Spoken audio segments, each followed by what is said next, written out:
want to talk about something that I think people are massively underestimating about self-driving technology. And it's not the safety stats, it's not even the cost savings, which are pretty freaking big. What I'm talking about is the physical transformation of our cities and outdoor spaces, the actual reshaping of the built environment around us, the actual buildings, everything. I genuinely think that this is going to be one of the most visible technological shifts we've seen in decades. Let me go ahead and paint a picture for you. Right now, if you look at any American city, any suburb, any town, somewhere between 30 to 50% of the land is dedicated to cars. You have parking lots, parking garages, driveways, street parking. It's absolutely insane when you really think about it. We've built our entire physical world, all these cities, all these towns around these 2-ton metal boxes called cars that sit idle 95% of the time. Your car is parked doing nothing for 23 hours a day on average. That's the reality for most people. So what happens when you remove the need for that driving? When transportation becomes a service instead of an asset you own? And this is not something that's just like random. We have companies like Tesla testing Robotaxi in places like Austin and the Bay Area. We have Waymo in a bunch of different cities. We have Zoox. We have FSD supervised on Tesla's cars. And soon we'll have FSD unsupervised, which Elon Musk says you'll be able to text and drive in your Tesla. Probably illegal, but from a technical perspective, we are probably going to be there in a couple months. So what happens when we have that? You don't need parking at your house. You don't need parking at your office. You don't need massive parking structures downtown like parking garages and parking lots. All of that land, all of that space gets freed up. And this is not small amounts. In LA or Houston, you could reclaim millions of square feet of land that's currently just dead asphalt, dead concrete. So what do you do with it? You have parks, you have housing, you have bike lanes, pedestrian plazas, outdoor dining, community gardens, promenades, whatever the heck the community wants. The point is you're turning car storage into human space.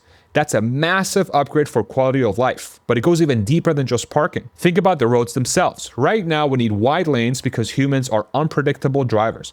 We need buffer zones. We need extra space for error. When every car on the road is communicating with every other car, when they're all making decisions together at superhuman reaction speeds, you don't need nearly as much space. You can narrow lanes, you can reduce intersections, you can make streets way more efficient. And on top of that, here's something people don't even talk about enough: noise pollution. Cars are freaking loud.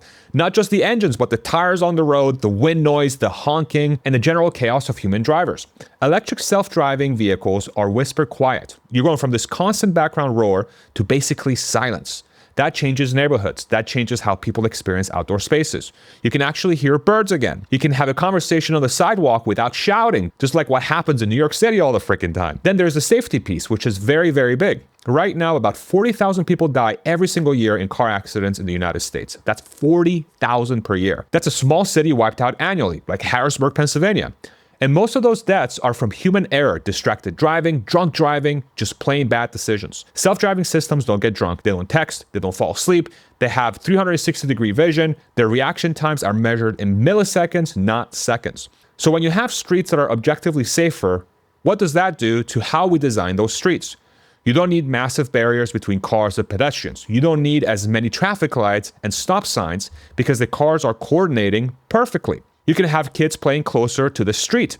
You can have outdoor cafes right up against the curb. The entire design language of streets changes because the risk profile is fundamentally different. And then there's the human side of this that I find really, really fascinating. Right now, the average American spends about an hour a day commuting. That's an hour where the brain is locked into lane following, checking your mirrors, dealing with traffic, dealing with lunatics. That's cognitive capital that's just burnt. It's gone. When your car drives itself, that hour becomes yours again. You can work, you can read, you can sleep, you can just think, whatever. And don't forget, the other 23 hours in the day, your car is doing nothing. Now, multiply that across millions of people, and you're talking about a massive unlocking of human potential. How many books could people now read? How many books don't get read because people are stuck driving? How many businesses don't get started because people don't have the mental bandwidth? How many relationships suffer because people are exhausted from their commute? All of that potentially changes. And let's talk about delivery. Right now, getting goods from point A to point B is expensive because you need a human driver. That puts a floor on how cheap delivery can be.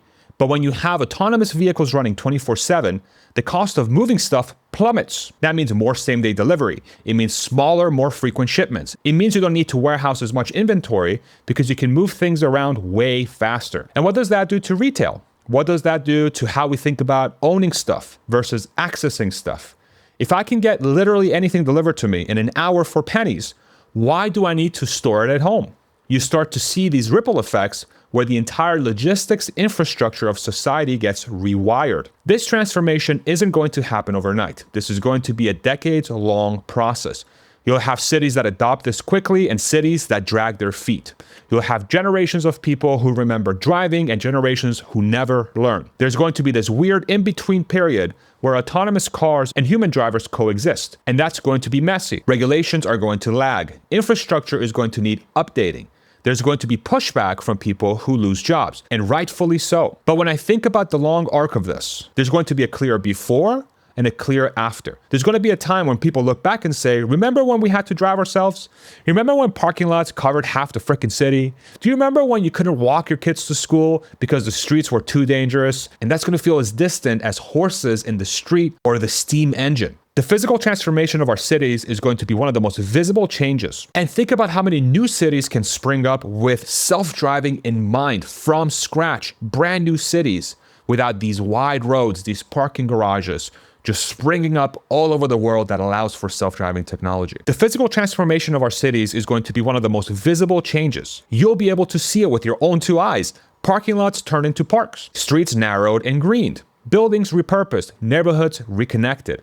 And that visual change is going to be the signal that we've entered a fundamentally different era. Now, am I being overly optimistic? Probably. Labor displacement is huge. Privacy concerns are real. There's a question of who controls these networks and how they get used. Those are all valid and we need to deal with them. But the trajectory is pretty clear. The technology is here.